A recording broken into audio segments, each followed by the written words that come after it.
The hardest responsibility that any entrepreneur or business owner will ever face is letting someone go. And I'm not talking about big corporations that lay off hundreds or thousands of people and barely feel the impact. I'm talking about small and medium sized businesses with 20, 50, maybe 200 employees, where every single person matters and every firing feels personal. And interestingly enough, more than 98% of businesses in US and Canada are considered small businesses. So if you run a small business like that, you know exactly what I mean.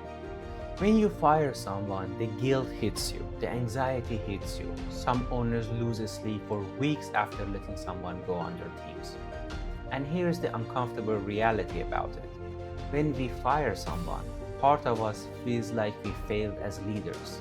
Maybe our hiring process wasn't strong enough. Maybe the person's value didn't align with the culture.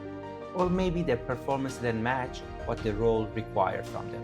Whatever the reason, a termination is almost always a sign that something broke somewhere in the system.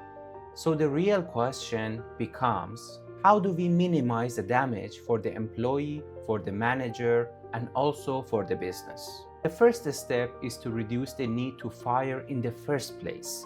You do that by improving your hiring process, looking at every CV with more intention, asking deeper and smarter questions during the interview process, and make sure candidates understand your culture and expectations before they ever join you.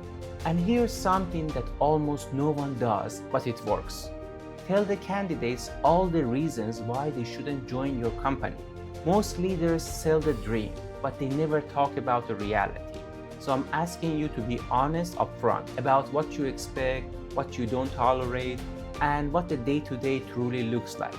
The right people will respect you for it, and the wrong people will remove themselves before it ever becomes a problem.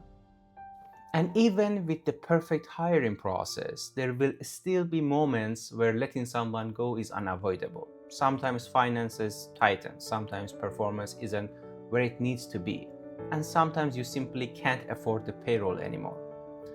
Whatever the reason, it will happen and you can't avoid it. So when it does, handle it with humanity.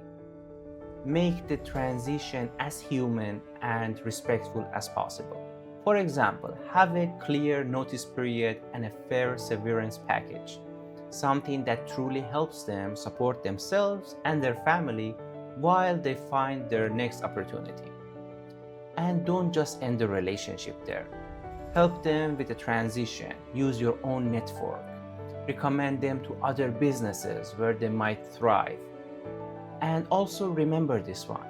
Sometimes a person isn't the right fit for your environment, but they can be a superstar somewhere else. If they didn't do anything unethical or illegal, give them a solid recommendation letter. That one act of integrity can change their entire future. And also communicate clearly, but stay composed. Explain the reasons honestly and respectfully for letting them go. Smaller companies often feel like families, so emotions can run high. But as hard as it is, you have to remain calm, logical, grounded, and of course, composed. Because leadership isn't just about performance and targets, it's about how you handle the hard moments. And those hard moments will define who you really are as a leader and as a person.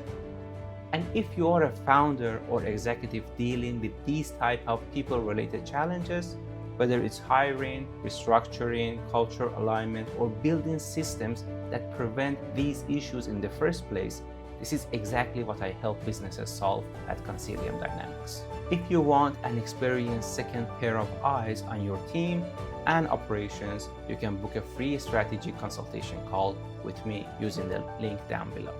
And thank you for watching, and I'm looking forward to reading your comments, and I see you in the next one.